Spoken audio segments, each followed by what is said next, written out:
Now we're going to go ahead and get started again. We'll get started with the image that's behind me here. This is Günter Bruce, pictured during one of his performances. Again, performance artists work with their bodies in controlled environments so that they can, sort of play with the interaction between the two, body and place. These performances often involve actions, have dialogue, discuss ideas, present visual symbology, much in the same way painters use a paintbrush in a controlled environment of a canvas. A large portion of Mr. Bruce's performative work tries to deal with the ideas that surround the above quote from Adbusters magazine. As I didn't know him, I do want to be able to say that out loud, and I'm not an expert, but I do have a few ideas behind some of his other performances that we can talk a little bit about this image and what this means. I'm not even really sure that the quote can be attributed to him. Well, it might have been a sort of an additional thing. But what I can say about that above quote is that it is very similar to the ideas that Mr. Bruce performed regularly, namely about a concern of the sort of unwavering directness where so much of our life puts us straight onto a path, exactly aiming towards some particular point. It's always perfect and hurriedly straight. We're always required to finish first and to do so and do more and do so with as little variation or struggle as possible. Everything always already complete, always measured materially by the immaterial.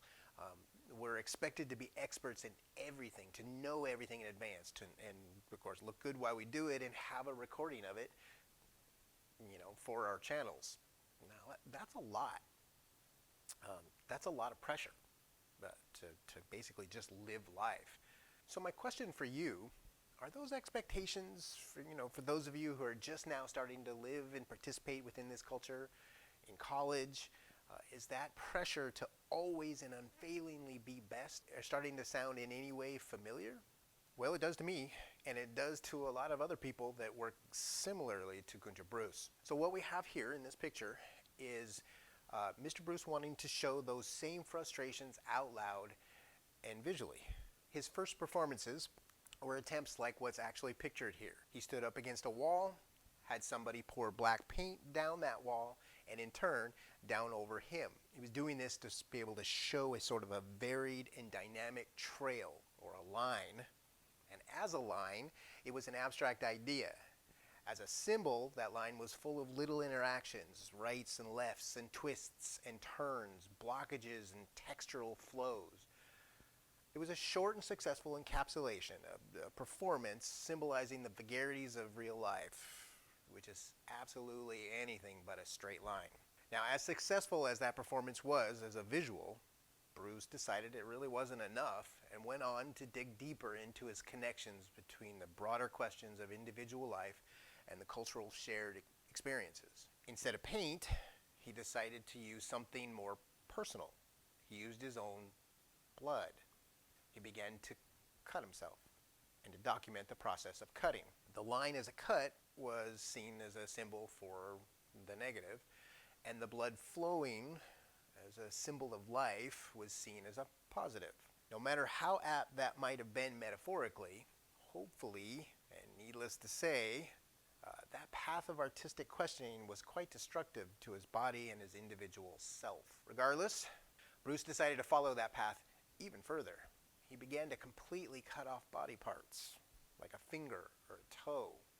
Finding even deeper connections and symbols, he took it so far that he eventually cut off his penis, which led to uncontrollable bleeding and eventually his death.